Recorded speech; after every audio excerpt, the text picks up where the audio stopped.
So hello friends, welcome to technical talks. तो आज मैं ये वीडियो इसलिए बना रहा हूँ क्योंकि जो लास्ट हमने जो वीडियो अपलोड किया था क्लीनिंग वेसेल्स का डेमोन्स्ट्रेशन के ऊपर, तो वहाँ पर कुछ दोस्तों के कमेंट्स थे, कुछ डाउट्स थे। तो उन डाउट्स को क्लियर करने के लिए वीडियो रिकॉर्ड कर रहा हूँ मैं। तो उनके जो कमेंट्स थे और जो डाउट्स थे वो इस प्रकार थे कि जैसे हमारा जो meter dose inhalation MDI product और डीपीआई प्रोडक्ट जो होते हैं, उसके लिए हम मेको का कैलकुलेशन कैसे करेंगे। और सेकंड डाउट था कुछ पर्सन्स का कि सीएचटी और डीएचटी अगर हमारा होल टाइम जो हमने एस्टेब्लिश किया है वो एक्सीड हो जाए, मतलब कि अगर हमारा hold time study hold time अगर हमारा एक्सीड हो गया है तो उसके बाद हमको क्या एक्शन लेना है, किस तरह से हम उसको कर सकते हैं, उसके लिए हम क्या अप्रोच यूज करने वाले हैं। और जो थर्ड एक और क्वेश्चन था कि हम सीएचटी एंड डीएचटी में हमारा जो लिमिट है केमिकल का, उसका हम लिमिट के लिए हम क्या करेंगे, मतलब कौन सा लिमिट कंसिडर करेंगे। तो ये तीन चार क्वेश्चंस थे, इस डाउट्स को मैं क्लियर करने के लिए ये वीडियो है। अगर आपको ये जानने में इंटरेस्ट है तो ये वीडियो आपके लिए है। सो सबसे पहले हम बात करते हैं। अभी आपका अगर कोई सा भी प्रोडक्ट हो, या तो टेबलेट मैन्युफैक्चरिंग हो, या आपका पेरेंटरल हो, इंजेक्टेबल हो, लाइक आपका ऑप्थेल्मिक हो, या फिर आपका इनहेलेशन मतलब जो एमडीआई डीपीआई प्रोडक्ट की हम बात कर रहे हैं अगर वो भी हो, तो यहाँ पर सबके लिए मेको कैलकुलेशन एक जैसा ही होता है। बट इसमें कुछ स्मॉल ट्रिक्स है, जैसे कि अगर आपको आप एपीआई मैन्युफैक्चरिंग में काम कर रहे हो, या टेबलेट मैन्युफैक्चरिंग में काम कर रहे हो, या डीपीआई है, पेरेंटरल है, तो कोई सा भी आपका जो वो है, उसमें आपको जो यहाँ पर सबसे उसको इम्पोर्टेंट कंसिडर चीज करना क्या है है आपको। कि एपीआई हो चाहे एमडीआई हो चाहे कोई सा भी डोजेस फॉर्म हो, आपको यहाँ पर ध्यान रखना है कि आप जब मेको कैलकुलेशन करेंगे तो वहां पर आपको जो सारी चीजें हैं, जैसे बेस साइज है, minimum base size, maximum base size, minimum daily dose, maximum daily dose, तो जो भी डोज और जो भी क्राइटेरिया है आपका, उस सबको आपको एमजी में पुट करना है फॉर्मूले के अंदर, तो आपका मेको वैल्यू आएगा। जैसे एग्जांपल हम लेते हैं एमडीआई का ही कि एक दोस्त एक पर्सन का कमेंट आया था कि एमडीआई डीपीआई के लिए मेको कैलकुलेशन कैसे करेंगे, तो हम उसी का एग्जांपल लेते हैं। तो एमडीआई प्रोडक्ट में क्या होता है कि अगर एमडीआई का आप देखोगे तो एमडीआई में क्या होता है कि वो मीटर डोज इनहेलेशन है। मतलब कि वहां पर एक डिवाइस होती है, फार्मास्यूटिकल डिवाइस, उसमें आपका डोजेस ऑलरेडी लोड होता है। आपको उसको जब आप प्रेस करते हैं वन स्प्रे में, तो कितना डोज डिलीवर कर रहा है उस पर हमारा जो मेको वैल्यू है वो डिपेंड करता है। तो अभी यहाँ पर अगर वो 1 mg डिस्पेंस कर रहा है वन शॉट पे, मतलब हम अगर उसको वन वन बार प्रेस कर रहे हैं, तो वो 1 mg डिस्पेंस करेगा। तो 1 mg जब वो डिस्पेंस डिलीवर कर रहा है तो हमारा मैक्सिमम डेली डोज क्या हो गया, 1 mg हो गया। अगर मान लो कि वो 0.5 mg डिलीवर कर रहा है वन टाइम में, और हमको दिन में डॉक्टर के सजेशन के अकॉर्डिंग या हमारा जो भी प्रोडक्ट है उसका मैक्सिमम डेली डोज 1 mg है, तो हम उसके अकॉर्डिंग कर सकते हैं। क्योंकि हमारा जो वेरिएशन है, लाइक कभी कभी क्या होता है कि आपका टेबलेट मैन्युफैक्चरिंग होता है जो, उसमें आपका डोज साइज ज्यादा होता है। जैसे पैरासिटामोल 650 mg का डोज है उसका, और भी टेबलेट्स है जैसे 1000 mg का डोज रहता है, 100 mg के डोज रहते हैं।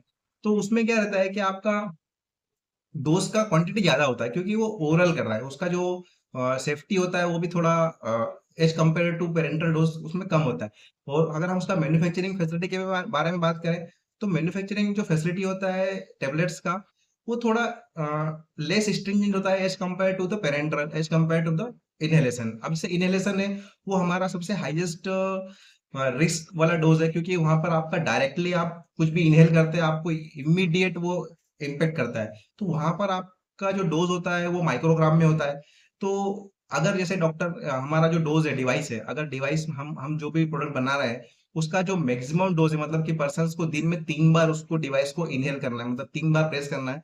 तो जब तू 3 बार प्रेस करेगा, दिन में 3 बार है, तो वहां पर कितना डोज, अगर एक बार में 0.5 mg वो कर रहा है, डिस्पेंस कर रहा है, डिलीवर्ड कर रहा है, तो मेरा मैक्सिमम डोज अगर 3 टाइम है उसका, तो 1.5 mg हो जाएगा।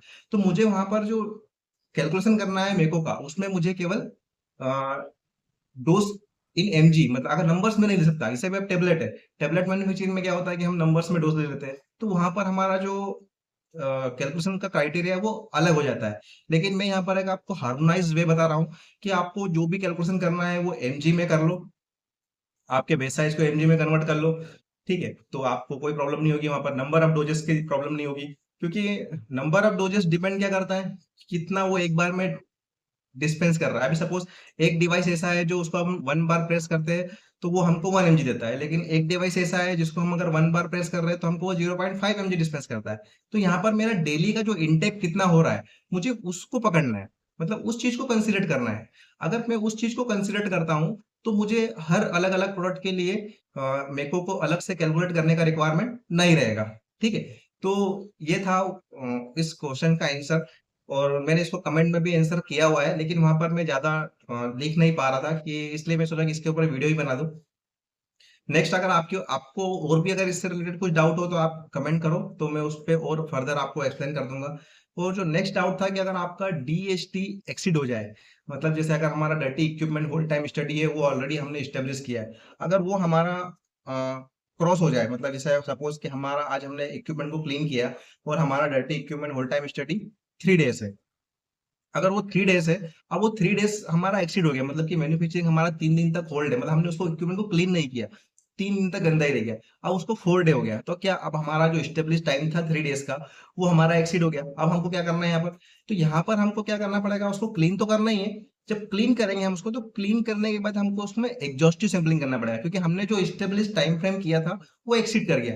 जब भी कोई टाइम फ्रेम हमारा स्टेब्लिश टाइम फ्रेम एक्सीड करेगा, तो हमको वहां पर एग्जॉस्टिव सैंपलिंग करना पड़ेगा। मींस कि हमने जो इनिशियल जो डीएसटी स्टडी किया था उस समय जो जो सैंपलिंग की थी, हमको वो भी करना है। तो अभी क्या होगा, जब हमारा उसका रिजल्ट भी ओके हो गया, ऐसा हमारे पास अगर मल्टीपल 5 से 6 बार अगर ऐसा हो चुका है और हमारे पास डेटा जनरेट हो गया है हर बार का, तो हम क्या करेंगे, जो हमारा 3 डेज का होल्डिंग पीरियड था अब वो 4 डेज हो गया, क्योंकि 4 डेज डर्टी रहने के बाद भी जब हमने उसको क्लीन किया तो वो हमारा एक्सेप्टेबल लेवल पर माइक्रोबियल हमको मिला है, हमारा जो केमिकल था वो भी हमको एक्सेप्टेबल लेवल पर मिला है। तो वहां पर हम क्या कर सकते हैं, उसका अब हमारा जो डीएचटी स्टडी है वो 3 के बजाय 4 कर देंगे। क्यों? क्योंकि इनिशियली जब हमने 3 डेज का स्टडी किया था, तो उस समय हम हमारे पास ऐसा कभी केस नहीं आया था कि हमको 3 दिन से ज्यादा होल्ड करना पड़ा। लेकिन क्या होता है कि अब फार्मा इंडस्ट्री में काम करते हो, ये वेरिएबल चीजें, कुछ प्रॉब्लम्स आ जाती है, कुछ इक्विपमेंट में ब्रेकडाउन आ जाते हैं, या कुछ पर्सन्स की अवेलेबिलिटी नहीं रहती है, या कुछ लॉन्ग हॉलीडेज आ जाते हैं, सर्टन कुछ इमरजेंसीज आ जाती है। जैसे कोरोना का लॉकडाउन आ गया था, उस समय क्या हुआ था कि अचानक से सारी कंपनीज बंद हो गई थी, उस समय पर्सन्स कंपनी आना बंद हो गए थे। तो वहां पर क्या हुआ था कि मैन पावर का इशू हो गया था। तो उस केस में मे बी आपका जो इनिशियल 3 डेज का स्टडी था वो आपका एक्सीड कर जाएगा।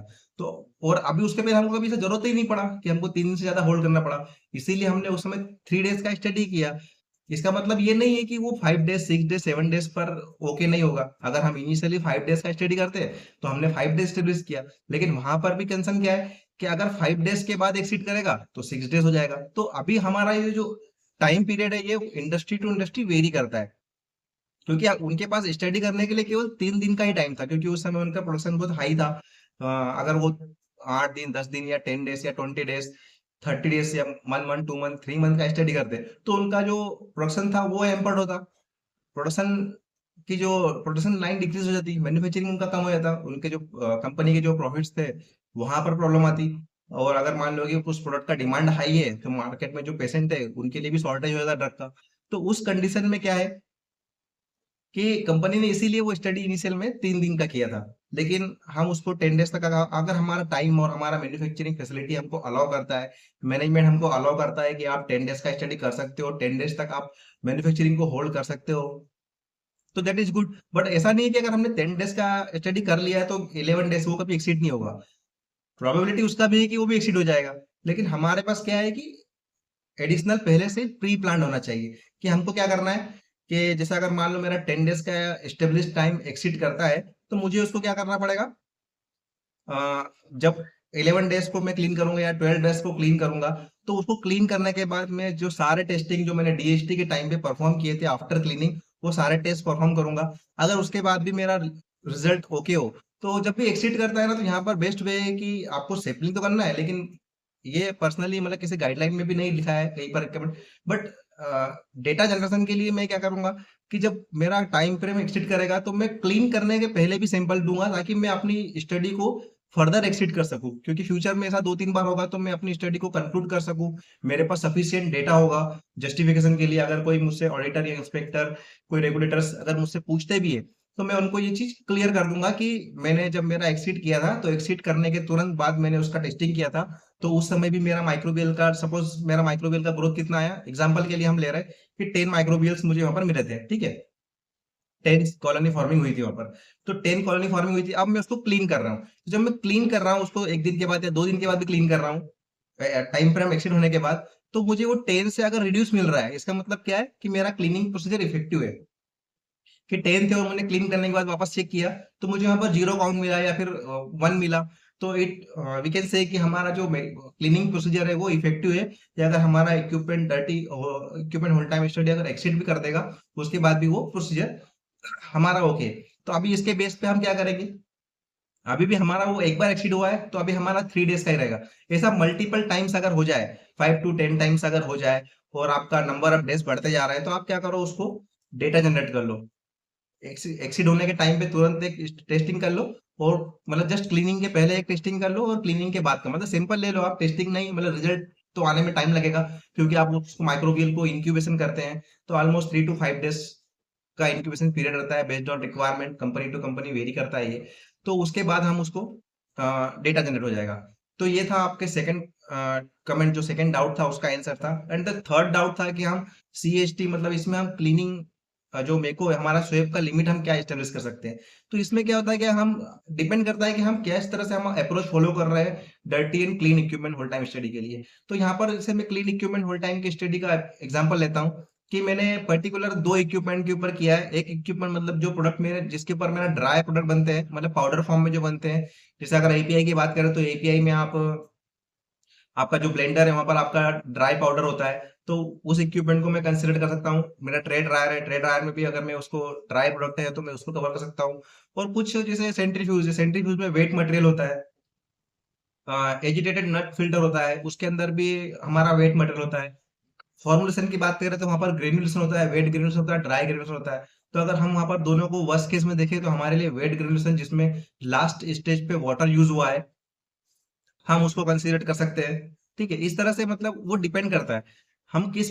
तो सीएसटी के लिए हम केवल मात्र 2 इक्विपमेंट ले रहे हैं, वो भी वर्स्ट केस अप्रोच पे। अगर या तो हम अगर पूरी इक्विपमेंट चेन को, मतलब जितने भी हमारे उस प्रोडक्ट में इन्वॉल्व इक्विपमेंट है, अगर हम सबको ही ले रहे हैं, तो हम हमको सब हमको कोई प्रॉब्लम ही नहीं हो पा रहा। हमारा तो जो लिमिट क्लीनिंग वर्जन में हमने कैलकुलेट किया है बेस्ड ऑन नेक्स्ट प्रोडक्ट, वही हमको कंसीडर करना है। लेकिन अभी यहाँ पर क्या, अगर हम इंडिविजुअल इक्विपमेंट को ही सिलेक्ट कर रहे हैं, तो बेस्ट वे है कि हम जो हमारा क्लीनिंग वर्जन में जो हमने लिमिट उस पर्टिकुलर इक्विपमेंट के लिए स्टेब्लिश किया है, उसको चूज कर सकते हैं। या तो फिर हम पर्टिकुलर उस इक्विपमेंट की ही बात करें, मतलब यहाँ पर हमारा जो क्लीनिंग वर्जन का जो अप्रोच है वो इंडिविजुअल इक्विपमेंट वाइज अप्रोच हो गया, क्योंकि हम पर्टिकुलर एक इक्विपमेंट के ऊपर कर रहे हैं। जैसे अभी ब्लेंडर है और मेरे पास ग्रेनुलेशन है, तो ग्रेनुलेशन में मैं क्या करूंगा, अगर वेट ग्रेनुलेशन है तो मैं वेट प्रोडक्ट के लिए, और मेरा जो ड्राई प्रोडक्ट है उसके लिए होल्ड टाइम। बट अगर मैंने वेट प्रोडक्ट के ऊपर होल्ड टाइम स्टेब्लिश कर दिया, इसका मतलब कि मेरा ड्राई प्रोडक्ट पे रिस्क कम हो गया है, तो मैं एज अ वर्स्ट केस मैं ड्राई प्रोडक्ट को नहीं करूंगा, मैं as a worst case wet granulation को कंसीडर करूंगा।